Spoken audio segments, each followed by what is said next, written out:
Bueno, muchísimas gracias por la presentación y bueno, quiero comenzar agradeciendo sinceramente la invitación a participar en este Congreso Internacional de Cooperación al Desarrollo. Es un honor intervenir en esta ponencia marco, ¿no? Y hacerlo además bajo un título tan sugerente como el que habéis puesto, ¿no? El de Construyendo Futuro, Cooperación y Desarrollo Sostenible. Y digo que es un título sugerente porque en el momento actual hablar de futuro no resulta fácil.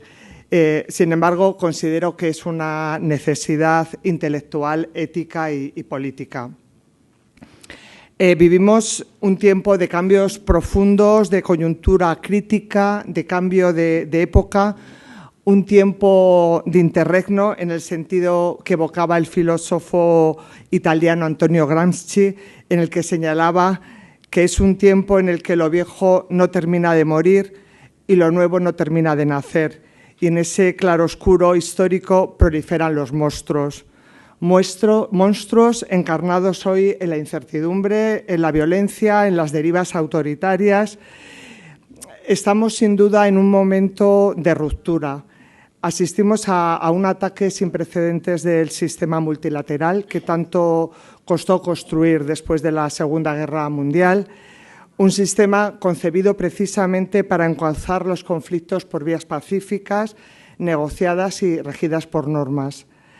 Hoy se intenta normalizar la violación del derecho internacional, se expande una lógica de poder basada en la fuerza y ello se traduce también en un aumento acelerado de los presupuestos militares. Pero el problema no es solo de presupuestos o estratégico, es también profundamente cultural y político. Se va imponiendo un lenguaje del mundo en el que la fuerza pretende sustituir el derecho, la imposición a la negociación y el miedo a la cooperación. Al mismo tiempo, dentro de nuestras propias sociedades también se ha deteriorado algo fundamental, el contrato social. Crece la desigualdad, la precariedad, la desafección democrática y la pérdida de confianza en las instituciones. Y en paralelo proliferan discursos de odio, formas renovadas de racismo, misoginia, ultranacionalismo y desinformación que degradan el espacio público y debilitan la posibilidad misma de una ciudadanía democrática. Se resquebraja, por decirlo así, el suelo común sobre el que descansa la convivencia. Aquí conviene recordar una idea de Hannah Arendt que sigue siendo extraordinariamente vigente en la actualidad, que es el derecho a tener derechos. Y efectivamente la política democrática tiene que garantizarlos.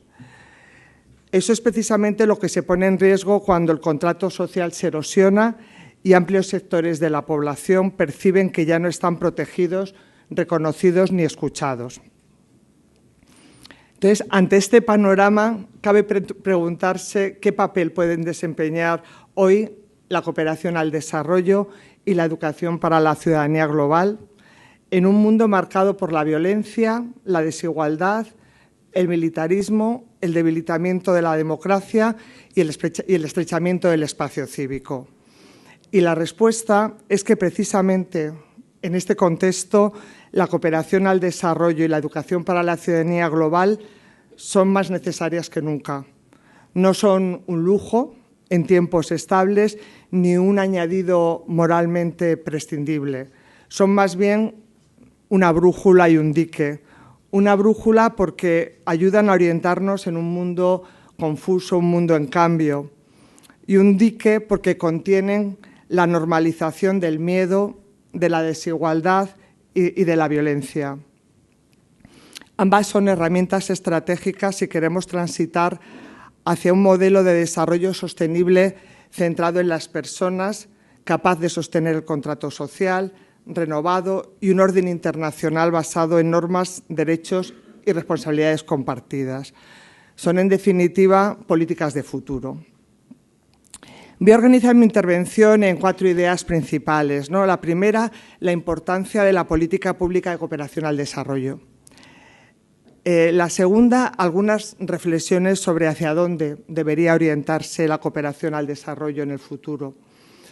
La tercera, el papel de la educación para la ciudadanía global en el momento actual. Y, por último, el valor de la sociedad civil en la construcción de una ciudadanía comprometida y solidaria.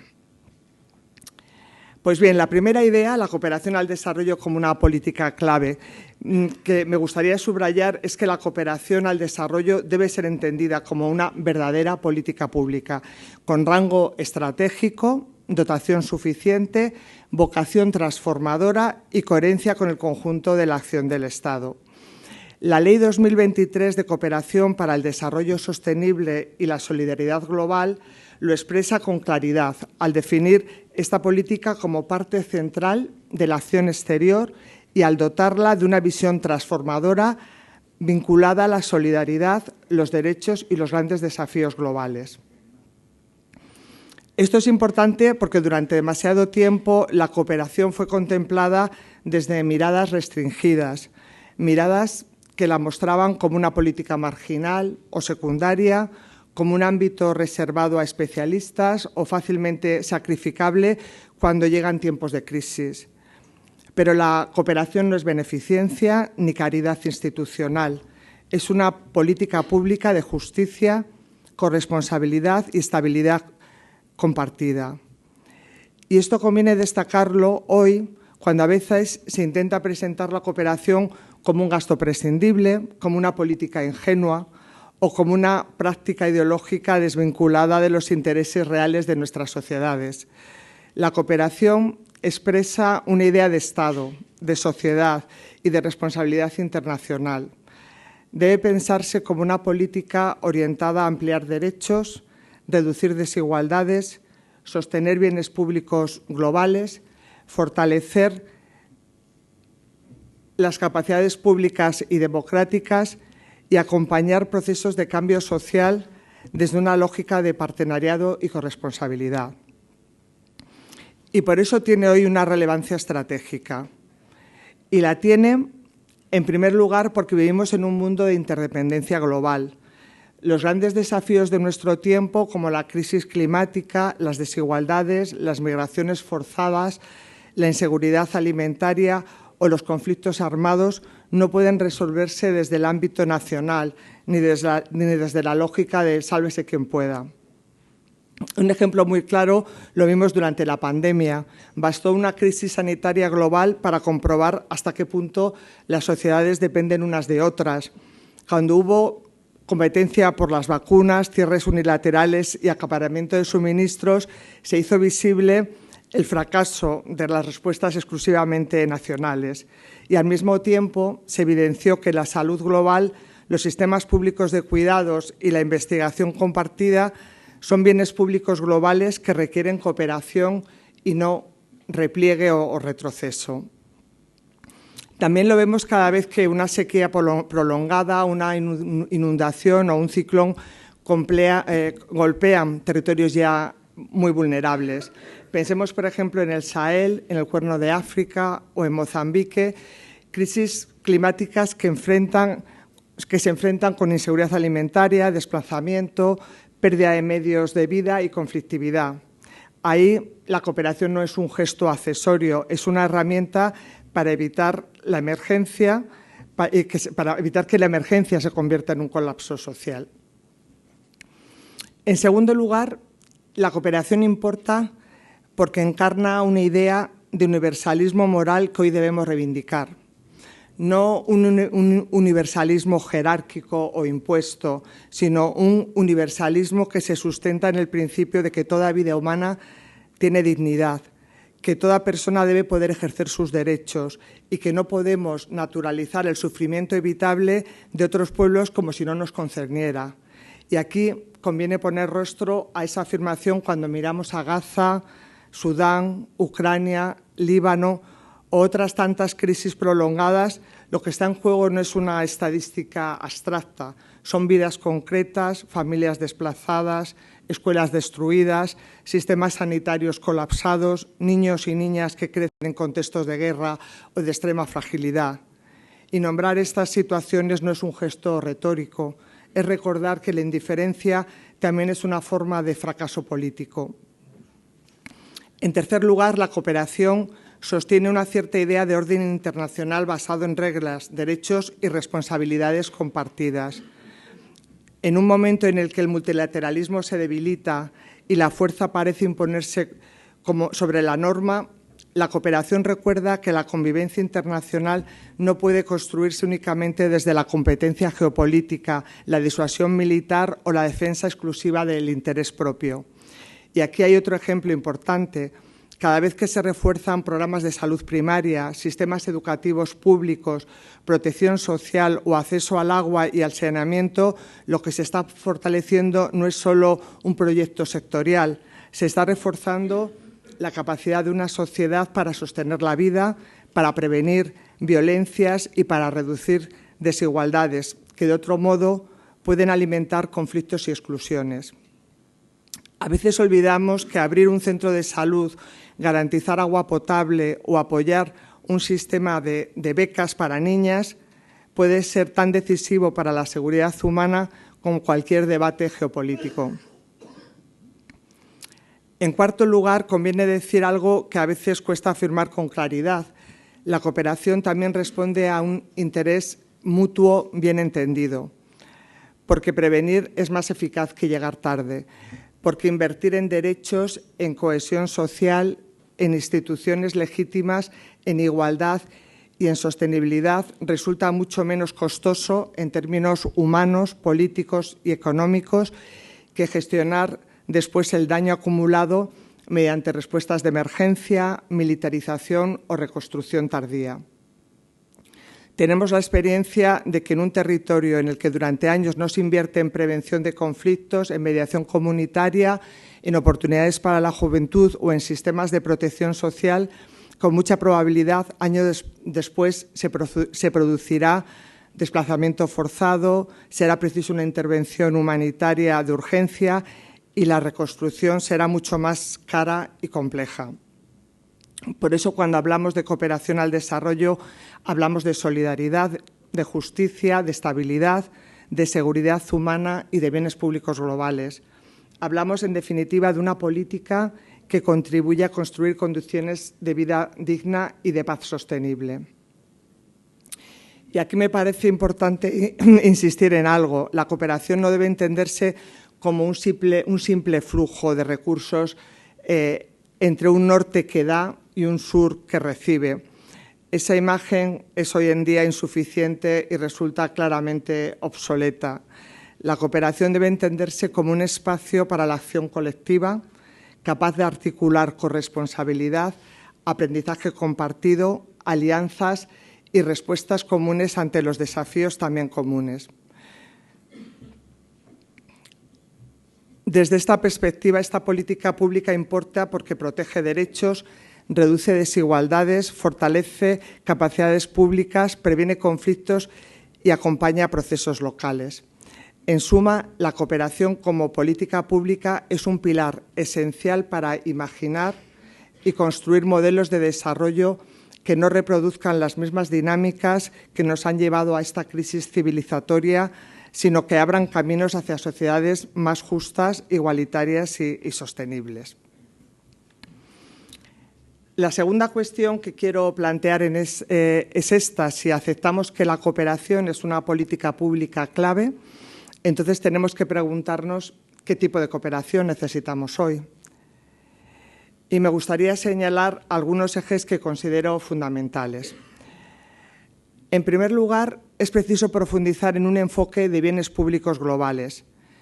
La nueva ley apuesta por centrar la ayuda en bienes públicos globales, como salud global, seguridad alimentaria, lucha contra el cambio climático y la pérdida de biodiversidad, paz y sociedades inclusivas. Esto implica priorizar aquellas intervenciones que generan impactos colectivos, que fortalecen los sistemas públicos y que protegen los derechos de las generaciones presentes y futuras. La cooperación del futuro deberá ser capaz de articular respuestas integrales que conecten, por ejemplo, la resiliencia climática con la seguridad alimentaria, la protección social con la prevención de conflictos o la transición energética con el empleo digno en las comunidades más vulnerables. Y aquí los ejemplos son muy claros. No basta con promover energías renovables si eso se hace a costa de nuevas confiscaciones de tierra, sin consulta a las comunidades o reproduciendo una lógica extractiva verde. La clave está en integrar dimensiones que a menudo se piensan por separado. En segundo lugar, necesitamos una cooperación con enfoque de derechos humanos, feminista, ecologista y de paz. Los debates recientes sobre cooperación feminista y justicia climática han puesto de relieve la necesidad de transformar no solo el qué hacemos, sino también cómo lo hacemos. Una cooperación feminista implica poner en el centro los derechos de las mujeres y las niñas, apoyar a los movimientos feministas y LGTBIQ+, cuestionar las masculinidades hegemónicas y las estructuras patriarcales y abordar de manera sistemática la violencia de género en los contextos de crisis y conflicto.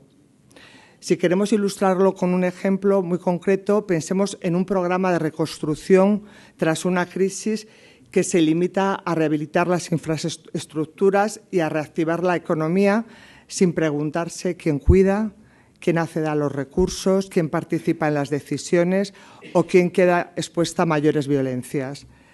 Este programa puede parecer eficaz y, sin embargo, reproducir desigualdades profundas. En cambio, un enfoque feminista obliga a mirar la distribución del tiempo, del poder, de la seguridad y de los cuidados. Y me gustaría resaltar muy especialmente la centralidad de los cuidados, porque una parte muy importante de las crisis contemporáneas tienen que ver precisamente con la invisibilización de aquello que sostiene la vida. No habrá desarrollo sostenible si no se corrigen estas desigualdades y si no se sitúa la sostenibilidad de la vida en el centro de las políticas públicas. Hablar de cuidados en cooperación no es un asunto secundario, es hablar de economía política, de justicia social y de sostenibilidad. Del mismo modo, una cooperación ecologista asume la justicia climática como horizonte, acompaña transiciones energéticas justas, defiende a las comunidades afectadas por el extractivismo y reconoce el papel de los pueblos indígenas y de las comunidades locales en la protección de la biodiversidad. Y una cooperación orientada a la paz asume el enfoque de construcción de paz, el análisis de las raíces de los conflictos y la importancia de la prevención. Promueve capacidades locales para la paz como elementos transversales y conecta con otras agendas, como por ejemplo la Agenda de Mujeres, Paz y Seguridad o la Agenda del Triple Nexo entre lo humanitario, el desarrollo y la paz. Un ejemplo ilustrativo sería el de los comités locales de mujeres, de las mediadoras comunitarias o de las redes de alerta temprana que en muchos contextos detectan tensiones, frenan escaladas de violencia y sostienen la cohesión social mucho antes de que intervengan los grandes dispositivos institucionales. Estas experiencias nos recuerdan que la paz no se importa, se construye desde los territorios, desde las relaciones y desde la legitimidad social. En este sentido, el marco de la nueva Ley de Cooperación incorpora con claridad principios y valores relacionados con la justicia de género, la justicia climática, los derechos humanos y la construcción de la paz. En tercer lugar, un elemento clave es la coherencia de políticas. La ley sitúa la coherencia de políticas para el desarrollo sostenible como uno de los principios rectores. Esto supone reconocer que no basta con tener una buena práctica de cooperación si otras políticas, como las políticas comerciales, migratorias, energéticas o de seguridad, generan impactos negativos en los mismos contextos donde trabajamos. Orientar la cooperación del futuro exige, por tanto, dotarla de capacidad de incidencia, de mecanismos de evaluación, de impacto y de espacios de diálogo interministerial que permitan alinear el conjunto de la acción exterior con los objetivos de derechos humanos, paz y sostenibilidad. Pensemos, por ejemplo, en la contradicción que se produce cuando, por una parte, se financian proyectos de desarrollo rural, de igualdad de género o de fortalecimiento institucional y, por otra, se sostienen relaciones comerciales, financieras o de seguridad que debilitan a esas mismas comunidades. No hay cooperación transformadora si una parte intenta reparar lo que la otra parte contribuye a destruir. Supone hablar de justicia fiscal global, de regulación del comercio de armas, de políticas migratorias respetuosas con los derechos humanos y de transiciones ecológicas que no se construyan a costa de nuevas desigualdades norte-sur. Por eso, pensar el futuro de la cooperación exige pensarla de manera integral, no como un compartimento aislado, sino como parte de una visión más amplia de la acción pública.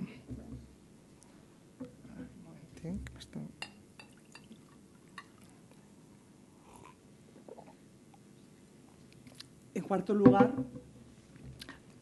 cuarto lugar, creo que la cooperación futura debe reforzar la centralidad de lo público.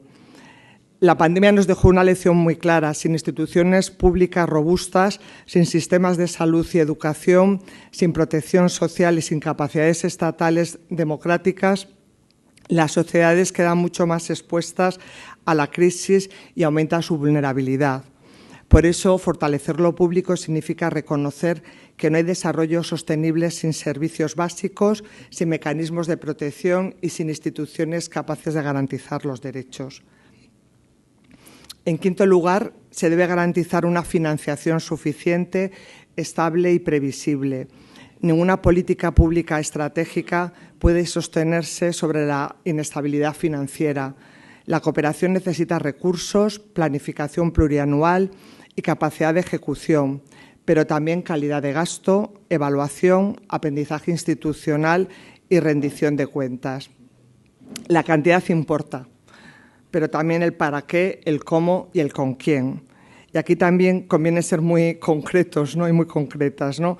Las organizaciones y las instituciones locales no pueden planificar procesos transformadores si viven en una lógica de convocatorias tardías, fondos inciertos y proyectos demasiado breves.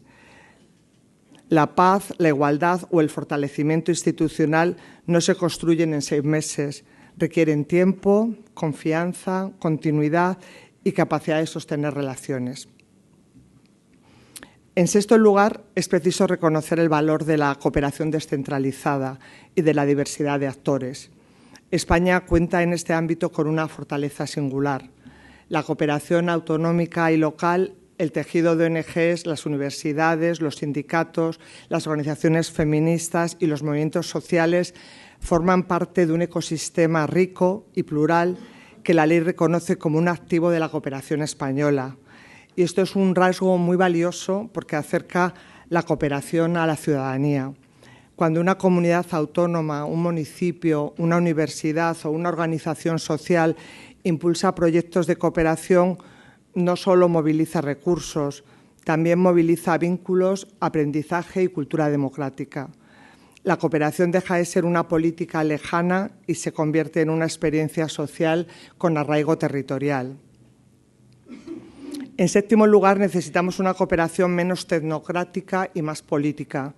Esto no significa hacerla partidista ni convertirla en propaganda. Significa reconocer que la cooperación trabaja con cuestiones profundamente políticas: la desigualdad, la redistribución, los derechos, el poder, la justicia de género, la paz y la sostenibilidad. Durante demasiado tiempo, en algunos espacios, la cooperación se presentó como una práctica neutral, casi administrativa, como si bastara con gestionar bien los proyectos.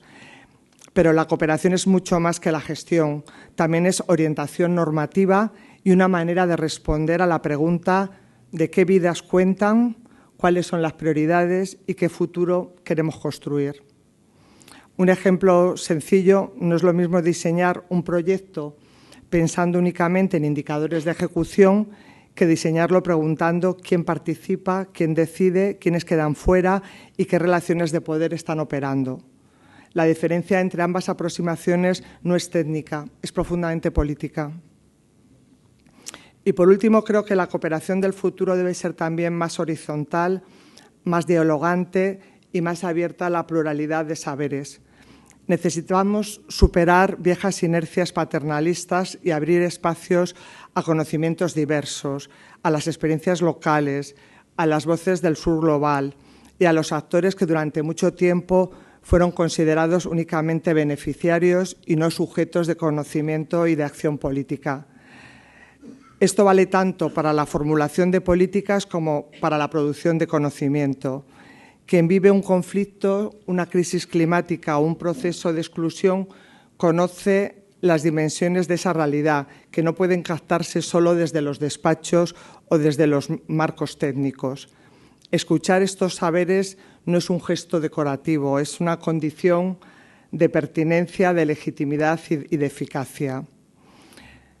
En suma, necesitamos una cooperación más política, más coherente, más feminista, más ecológica, más pública, más horizontal y más comprometida con la paz. Y contamos con una experiencia consolidada de más de 40 años que permiten avanzar en esta dirección.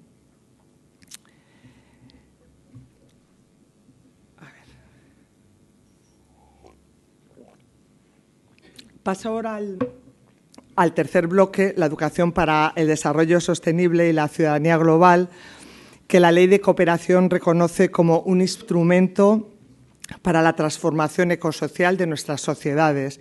Y cito literalmente, su objetivo es promover en la sociedad española la información, el conocimiento crítico y la comprensión de las dimensiones globales del desarrollo sostenible, de la solidaridad y de la participación social. Y en ello, la cooperación descentralizada juega un papel esencial. La educación para la ciudadanía global cumple una función insustituible en el contexto actual.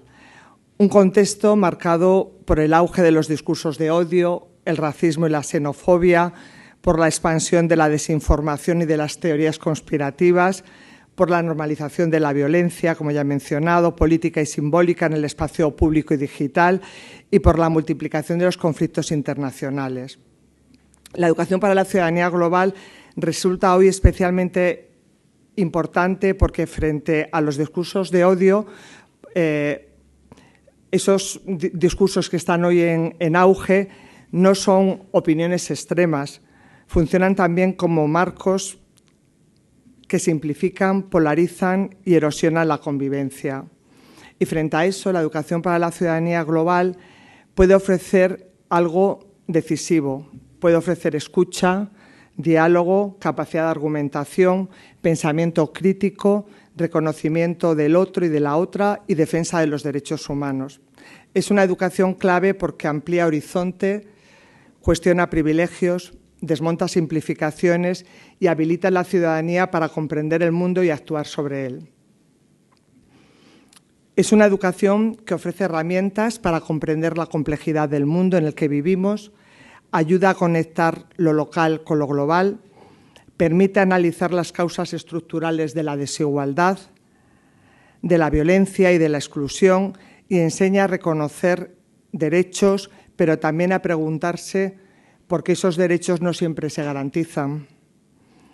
Promueve la participación democrática, la deliberación argumentada y la cultura del diálogo y frente a la radicalización y el repliegue, contribuye a formar una ciudadanía crítica, solidaria, tolerante y participativa. A mi juicio, hoy la educación para la ciudadanía global cumple al menos 4 funciones decisivas. La primera es que ofrece una forma de mirar, es decir, proporciona marcos interpretativos para comprender un mundo complejo como en el que estamos. Frente a las simplificaciones, frente a los discursos binarios y frente a la polarización que convierte todo en una batalla identitaria, introduce contexto, interdependencia, complejidad y sentido histórico. Pensemos en un aula, en un espacio universitario o en un taller juvenil donde se aborda la cuestión migratoria. Sin educación crítica, esa conversación puede quedar atrapada en consignas, miedos o estereotipos. Con una mirada de ciudadanía global, En cambio, es posible preguntar por las causas de los desplazamientos, por las responsabilidades compartidas, por el papel de las fronteras, por el derecho de asilo o por las narrativas que convierten a las personas vulnerables en chivos expiatorios. Esa diferencia pedagógica es también una diferencia democrática. La segunda función de la educación para la ciudadanía global es que ofrece una forma de hacer. No se trata solo de comprender el mundo, se trata también de actuar en él, participar, implicarse, construir vínculos, aprender a cooperar, imaginar alternativas y convertir la preocupación ética en acción colectiva. Por ejemplo, cuando un centro educativo trabaja campañas sobre consumo responsable, acogida, convivencia intercultural o memoria democrática, no está haciendo únicamente sensibilización, está ensayando formas de participación, de corresponsabilidad y de acción pública. Está enseñando que la ciudadanía no se limita a opinar, sino que implica comprometerse. La tercera, la educación para la ciudadanía global ofrece una forma de estar en el mundo. Y esto me parece especialmente valioso hoy, porque necesitamos reconstruir un nosotros y un nosotras democrático, plural, universal, capaz de reconocer la diversidad sin convertirse en jerarquía o amenaza. La educación para la ciudadanía global ayuda a formar ese sentido de pertenencia a una comunidad humana más amplia, basada en la corresponsabilidad y en la dignidad compartida, en lo que se ha denominado la casa común.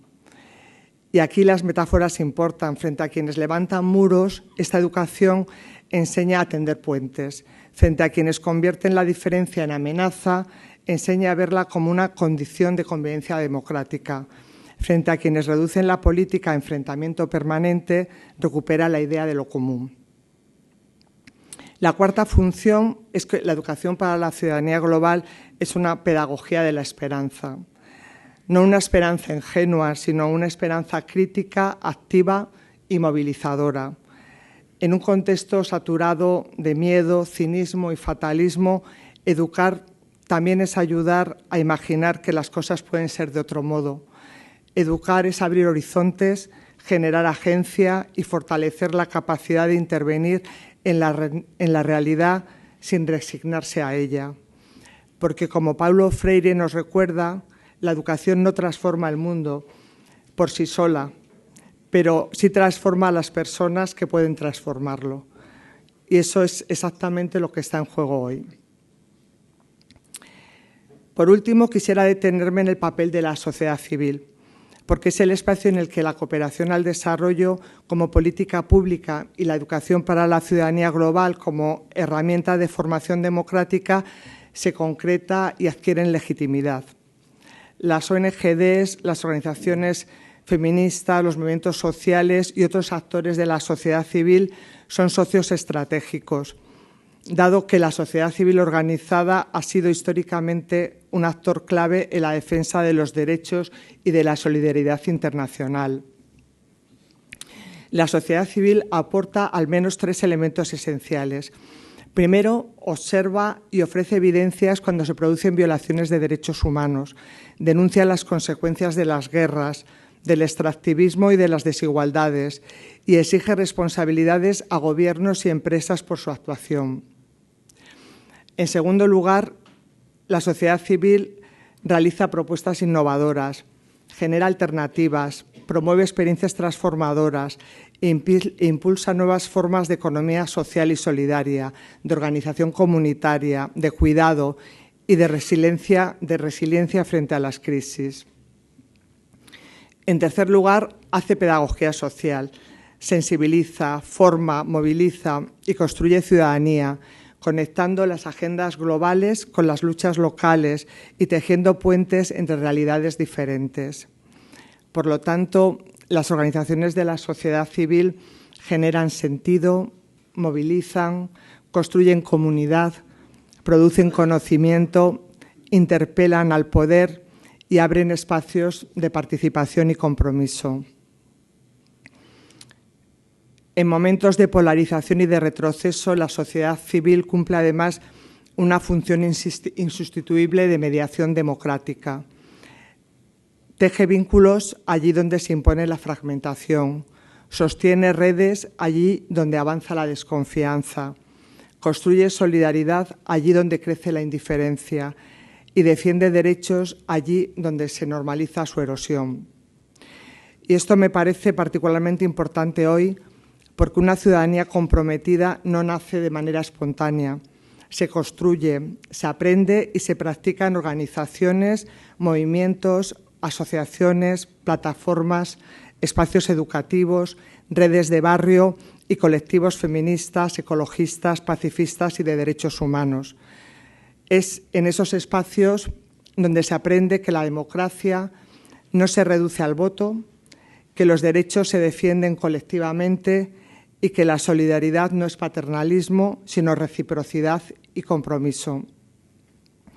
Ahí se aprende, en definitiva, que la ciudadanía se ejerce y se practica.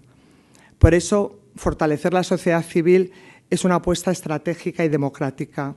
Significa proteger el espacio cívico, reconocer su autonomía, dotarla de financiación adecuada, dialogar con ella y valorar su capacidad de innovación, de arraigo territorial y de construcción de cultura democrática. Permítanme concluir retomando el título de esta ponencia, Construyendo futuro, cooperación y desarrollo sostenible. Construir futuro en este contexto significa resistir al fatalismo, que nos dice que la guerra, el autoritarismo o la destrucción ecológica son inevitables. Significa reivindicar que las decisiones que hoy se toman en materia de gasto público, de acción exterior, de regulación económica o de políticas educativas tienen consecuencias profundas sobre la vida de millones de personas y sobre las generaciones futuras. La cooperación al desarrollo, entendida como una política pública orientada a derechos, justicia global y sostenibilidad, es una de las herramientas más poderosas de las que disponemos para reequilibrar el mundo marcado por desigualdades e injusticias. La educación para la ciudadanía global nos ofrece un horizonte ético y pedagógico necesario para formar generaciones capaces de cuidar el planeta, defender los derechos de todas las personas y resolver los conflictos sin violencia. Y la sociedad civil nos recuerda cada día que no hay transformación posible sin participación, sin organización, sin acción colectiva y sin esperanza organizada. En resumen, hoy más que nunca necesitamos reconstruir el sentido público de la cooperación y repolitizarla en el mejor sentido de la palabra, devolverle propósito, legitimidad y capacidad de movilización democrática.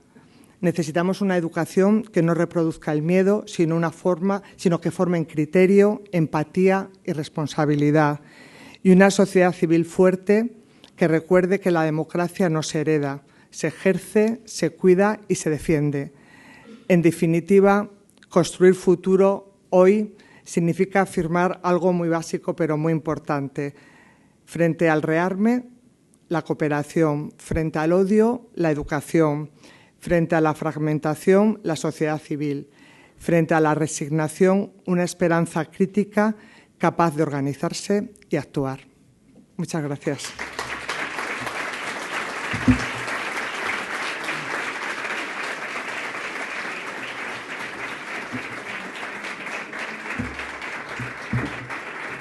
¿Hay alguna pregunta? ¿Una o dos? Bueno, vale.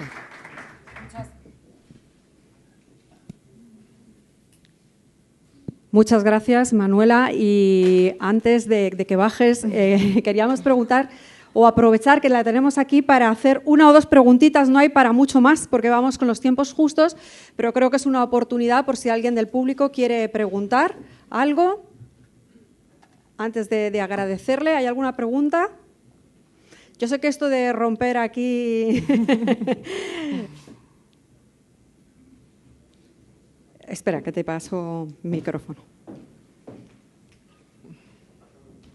Vale, gracias. Hola, buenos días. Bueno, muchas gracias a Manuela. La verdad que, como decía Olga, ha sido siempre un referente para muchas de las personas que participamos, trabajamos en las ONGs.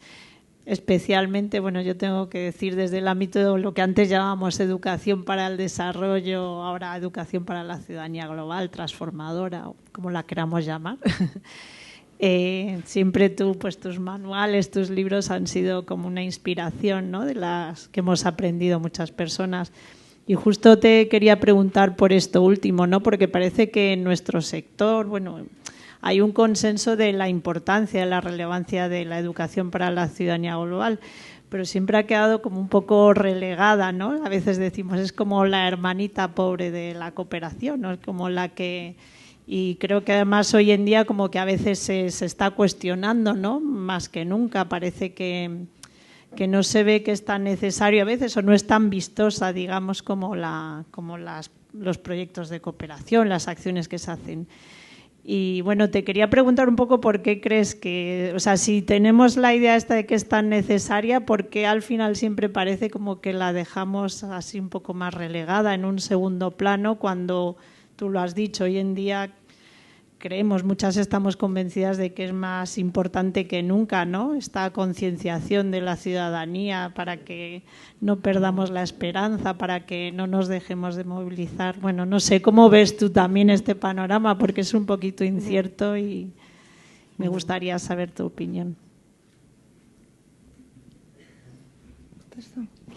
Bueno, gracias por la pregunta. Y yo creo que hay que tener también una mirada histórica. Si miramos cuando surge la educación para el desarrollo hace 30 años, ahora pues ha habido unos avances importantes. Y yo creo que es difícil tener un mapa estatal porque precisamente la educación para la ciudadanía global en las comunidades autónomas ha tenido desarrollos muy desiguales, ¿no? Es decir, que hay comunidades autónomas en las que tienen ya una nueva estrategia de educación para la ciudadanía global, que han invertido muchísimo, y otras comunidades que han invertido mucho menos, ¿no?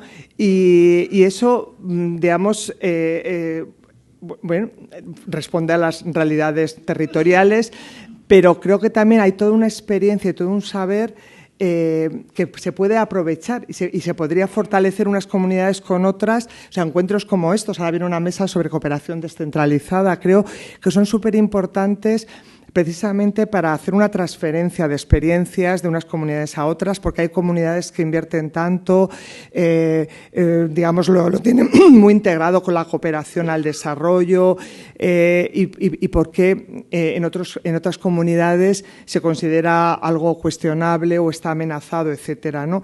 Entonces, en un mismo país, ¿no? Es decir, que con realidades diferentes, pero también digamos, con apuestas políticas también diferentes, ¿no? Entonces, yo creo que bueno, se ha avanzado, ahora no sé si hay un cuestionamiento, pero realmente, es decir, cuestionar una educación que fortalece la democracia, que legitima las acciones de cooperación al desarrollo, bueno, realmente está fuera de lo que es el contexto de las necesidades actuales. O sea, yo he intentado, digamos, en la ponencia reflejar la importancia en un contexto tan convulso, digamos, de ofrecer una pedagogía de la esperanza, y eso pasa por una educación para la ciudadanía global comprometida con los retos globales que tenemos, ¿no?